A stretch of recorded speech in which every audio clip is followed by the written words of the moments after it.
Hi, I'm Josh. I'm a student at Cambridge University studying human, social, and political sciences, focusing on politics and international relations. And you're watching Getting Personal with Team Upside. I think for me, the most difficult part was getting the balance right between trying my best to incorporate as many possible disciplines within my statement without spreading myself too thin, essentially, and not doing each topic justice. So applying to 4 different universities, fortunately with 2 of them being the same course, and unfortunately 2 of them being a different course, it meant that I had to cater for all of these nuances, and retrospectively I think that I could have done this a lot better, but it worked. So yeah, I mean, my advice would simply be, don't leave anyone cold.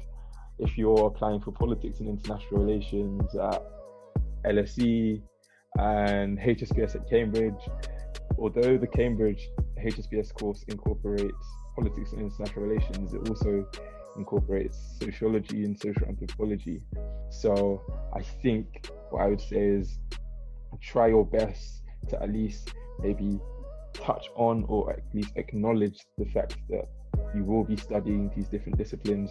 The admissions tutors will know from your A-levels that you may not have studied sociology, or you probably most definitely wouldn't have studied anthropology, so they're not necessarily expecting you to have a deep understanding of these subjects, but I think it's key to at least have an awareness.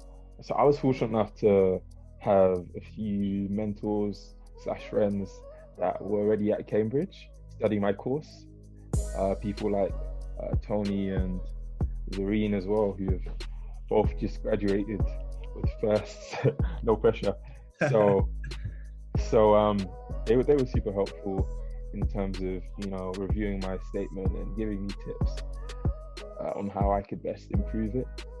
Also, I was lucky enough to get onto the Target Oxford program run by Rare, and they were really helpful in terms of, again, pairing me with a mentor who had actually already graduated, who studied HSPS, and she was able to give me really specific advice.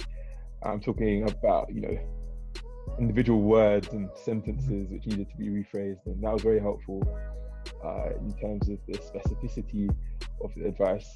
And although I did really appreciate the advice that was quite vague and broad, it was those really specific pieces of advice that made all the difference, in my opinion.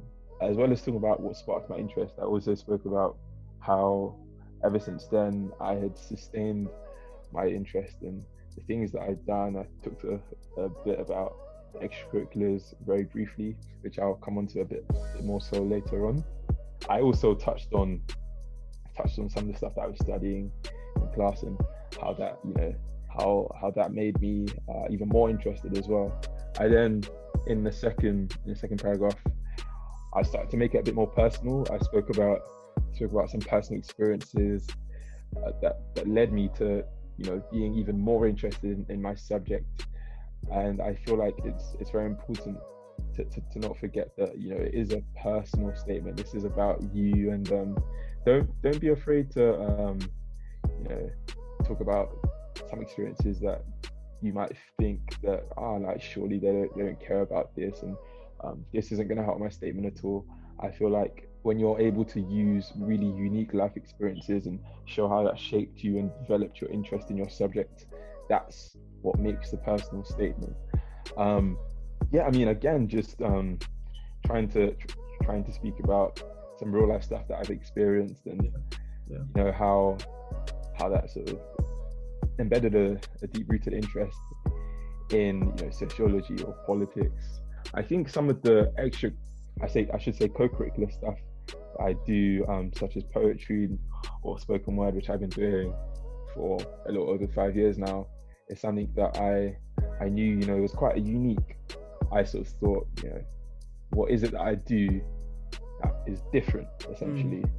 And what is it that I do that might be of interest to whoever's reading this?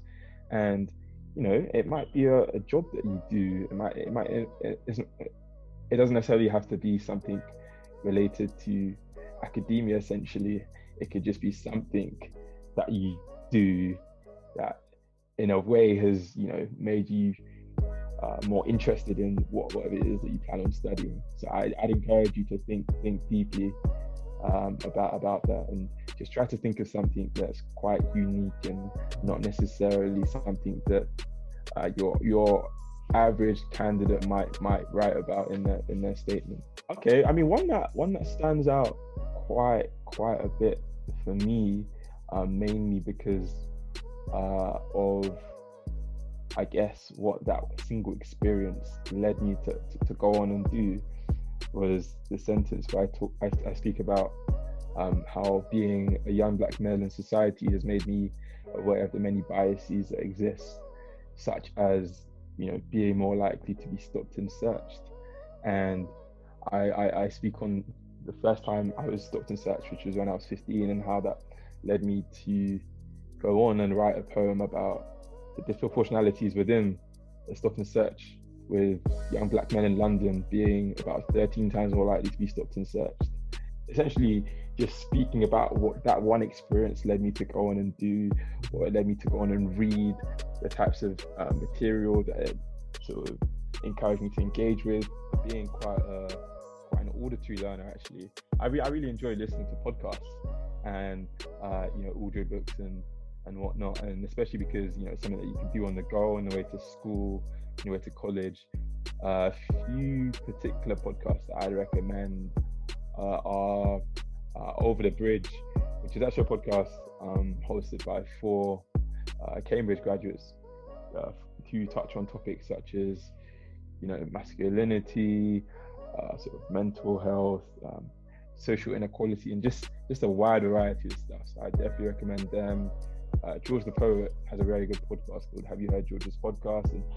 And daily news briefings, the BBC World Service do a great one, and especially when you're looking at international relations, I feel like that's a really good one to keep you up to date with what's going on on a global stage. One that I really enjoyed after reading a book actually is Reni Edo-Lodge's podcast.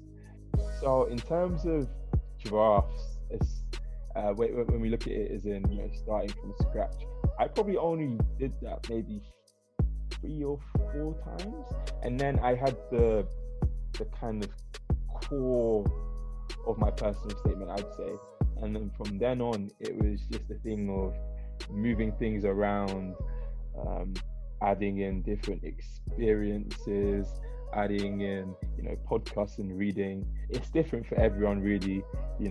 For some people you might be quite a perfectionist, that you might take 10 drafts, and that's fine.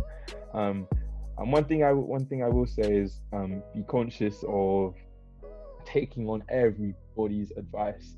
At the end of the day, it's your personal statement. It's great to have people look at your statement and for them to say, yeah, I think you should change this and change that. But if it's something that you're really adamant on keeping and why, I'd say go with your guts. It's funny, so I can think of the one right off the top of my head. Cool. So when we talk about trying to incorporate our extracurricular activities, and I spoke on this topic called, I think it's called cooperative justice, or no, cooperative something, mutual cooperation or something like that. And I got it from a book called On Justice by John Rawls. And essentially, I spoke on how, we need a mutual agreement for society to function. And essentially, I linked it to football and how, we need mutual cooperation also on a sports team. I spoke about how I'm involved with athletics and football, and then I think it was just very much of a reach